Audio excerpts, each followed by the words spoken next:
tu décris la situation apicole en ville comme étant meilleure finalement que la situation des abeilles à la campagne. Pourquoi Parce qu'à la ville, je pense qu'il y a encore un potentiel mellifère important et qui est suffisant pour alimenter les différentes espèces d'abeilles. Par contre, à la campagne, la problématique, elle est bien présente. On a des zones complètement désertiques au niveau agricole, point de vue mellifère pour les abeilles. Et si on veut que les abeilles aillent mieux, en tout cas, il faudrait replanter des espèces mellifères en campagne. D'accord. Aujourd'hui, les apiculteurs qui vivent que de la production de miel en campagne, s'ils ne font pas de la transhumance de ruches, c'est-à-dire qu'ils ne déplacent pas leurs ruches pour suivre les floraisons, ils produisent pratiquement très peu de miel, quoi. Donc, sauf si exceptionnellement ils sont dans une zone qui est très généreuse d'un point de vue floristique, mais c'est très rare de trouver aujourd'hui des zones comme ça. Et on peut noter, nous, en tant qu'apiculteurs, on le perçoit, on le voit visuellement par rapport aux récoltes.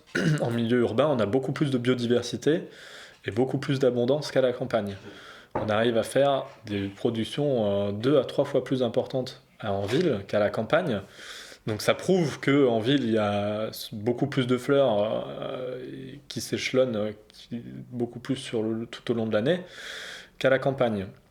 Donc la question, c'est de se dire, bon, si on crée trop de compétition entre les abeilles, est-ce qu'il faudrait enlever des ruches ? Moi, je pense pas que ce soit l'idée la plus importante, serait la plus favorable. Pour moi, ce qui serait plus important, ça serait de replanter et de revégétaliser au maximum les espaces urbains, parce qu'il y a encore un énorme potentiel, que ce soit sur les toitures, replanter des espaces ruraux aussi avec des fleurs mellifères, parce qu'on s'aperçoit qu'il y a vraiment un problème, une grosse problématique à la campagne, qu'on perçoit moins en ville, mais en campagne, il y a très très peu de fleurs.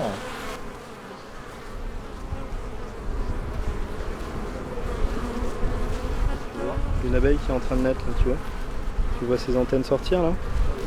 Regarde, elle est en train de manger l'opercule avec ses mandibules, là, d'ouvrir l'opercule avec ses mandibules et bientôt elle va naître.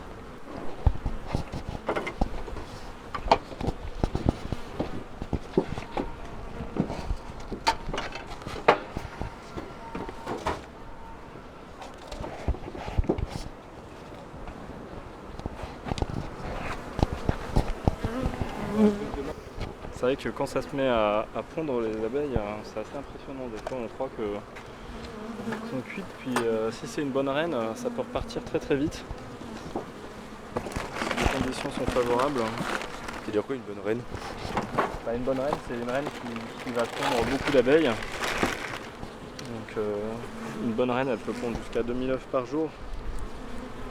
Alors qu'une mauvaise reine un peu âgée, elle va pondre beaucoup moins. Si elle ne pond pas beaucoup, il n'y a pas beaucoup d'abeilles dans la ruche. Puis, moins il y a d'ouvrières, moins elles sont capables d'effectuer des tâches et de grossir aussi, de se développer, quoi.